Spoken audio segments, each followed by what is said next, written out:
కేవలం 7,999K up to 10 kgs వరకు బరువు తగ్గి అధిక బరువు నుంచి వచ్చే ప్రధాన సమస్యలను దూరం చేసుకోండి.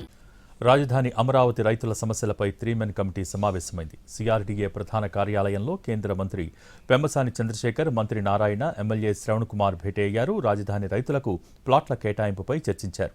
రాజధానిలో విద్యుత్ లైన్లు, వీధిపోటు ఉన్న ప్లాట్లకు సంబంధించి రైతుల సమస్యలపై చర్చించారు.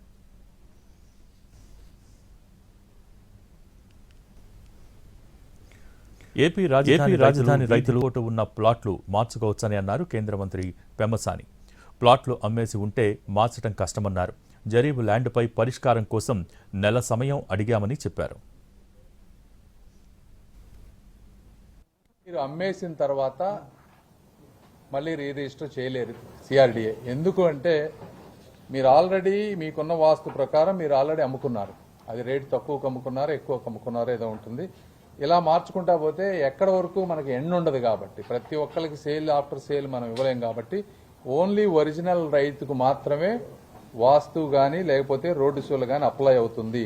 కాబట్టి ప్లాట్స్ కొన్నవాళ్ళు మాకు రోడ్డు సోలు కానీ అది ఉందంటే మాత్రం అది సిఆర్డీఏ వాళ్ళు యాక్సెప్ట్ చేయరు. మీరు దయచేసి ఆ విషయంలో రావద్దు.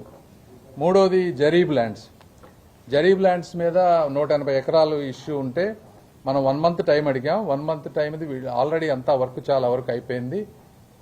మల్టిపుల్ మెంబర్స్ వెళ్లి సర్వేలు అన్నీ చేశారు.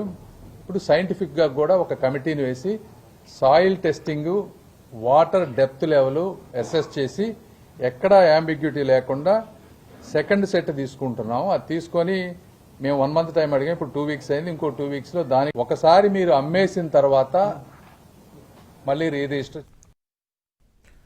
ఏపీ రాజధాని రైతుల సమస్యలపై 3-మెన్ కమిటీలో చర్చించామన్నారు మంత్రి నారాయణ. గ్రామ కంఠం, జరీబు, నాన్ జరీబు ప్రధాన సమస్యలుగా ఉన్నాయన్నారు. వీధిపోటు, వారసత్వ సమస్యలు, ఎన్ఆర్ఐల వల్ల కొన్ని రిజిస్ట్రేషన్లు జరగలేదన్నారు. రోడ్డు హిడ్, గ్రామ కంఠం, వీటికి సంబంధించి ఏదైతే అధికారులకు యాక్చువల్గా కమిటీ ఇన్స్ట్రక్షన్స్ ఇచ్చిందో వాళ్ళు కొంత స్టడీ చేశారు. ఇంకా కూడా వాళ్ళకి 15 రోజులు అంటే నెల రోజులు టైం ఇచ్చాము. మరొక 15 రోజులు ఉంది. ఈ 15 రోజుల్లో కూడా స్టడీ చేసి సబ్మిట్ చేస్తే దాని మీద యాక్చువల్గా రైతు సోదరులకి ఎటువంటి ఇబ్బంది లేకుండా దానికి కూడా ముందుకు పోతామని తెలియజేస్తున్నాను. అదేవిధంగా